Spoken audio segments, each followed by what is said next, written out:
What's going on, guys? We are back, Ddubs Garage, and in this one I'm giving you guys a quick update on the MG. Yesterday was actually a 9-hour day for me. I couldn't sleep, so I woke up at 10 to 5 and came out here and I got on the grind. So put in 9 hours on the MG. I wasn't feeling great either, so I really just didn't feel like talking in the camera or even setting it up. I know that sounds weird to wrench when you don't feel good. I'm kind of crazy sometimes like that. So I got a ton done. I'll show you guys a few things I did here and there that I can actually show you with the camera.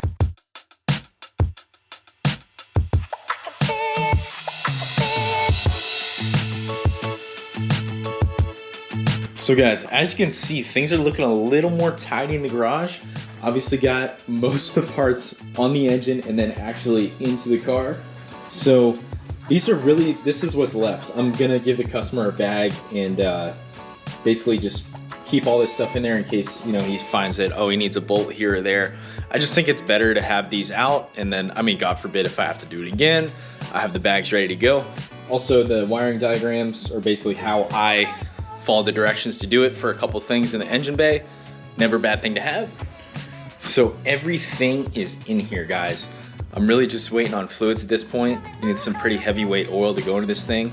Actually, the same as what goes into the fuel, which is 20W50. So all that stuff's on the way. You actually use the same weight in the transmission, not heavier. So I learned that on the forum and from a guy that actually just did this and has good success with MGs. So I'm gonna listen this time. All right, guys, so this is pretty much as difficult as it gets for me to video something.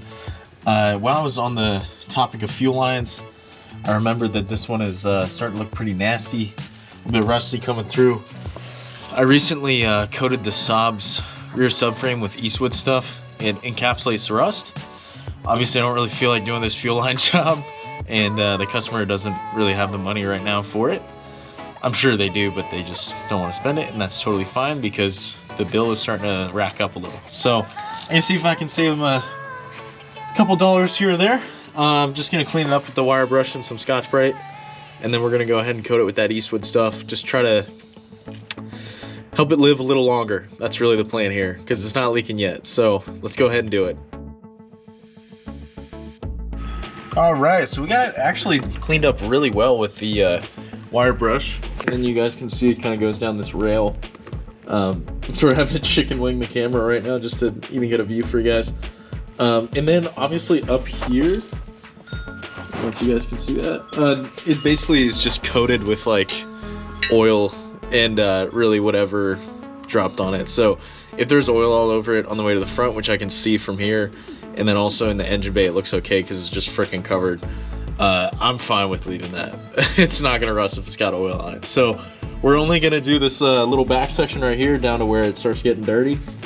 So let's get the coating on there. I don't have a paintbrush anymore for it. So I think what I'm gonna do is literally just dunk some paper towel in there and then just kind of rub it on.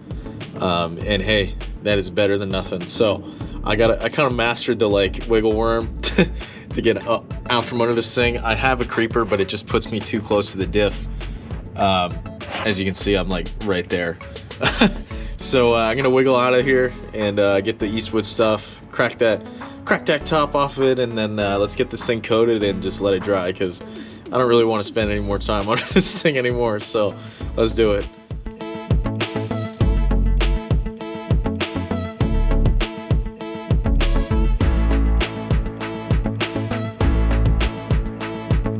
Figured out I would show you as well.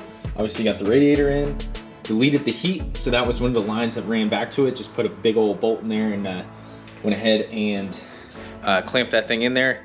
Apparently they make a heat to lead hose, but I wasn't gonna charge them any more money. They're kind of trying to start to cut costs here. So I'm sort of balling on a budget now. So that was one of the things I just kind of left. It does have some clearance from the exhaust, so I think we're good there. And then obviously in the back, I got the plate on there.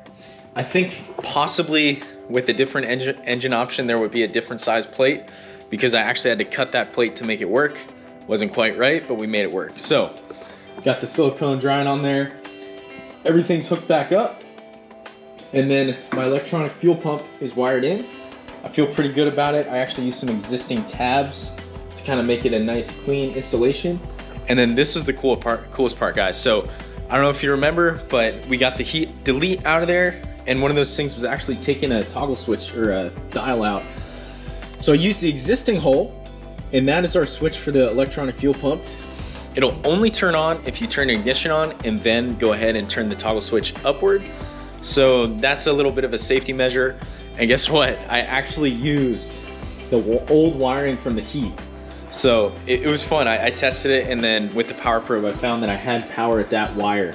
So everything worked really well there. It's all good to go. Obviously, clutch is in. We got it all together. Everything's torqued to spec. I would say the toughest part, guys, was actually getting the drive shaft in. That was a bear. And the reason is, this tunnel, nothing is removable. Absolutely nothing. So you gotta lay on your back. This was another reason I didn't really feel like filming it, because I was cursing and, you know, tired and all that.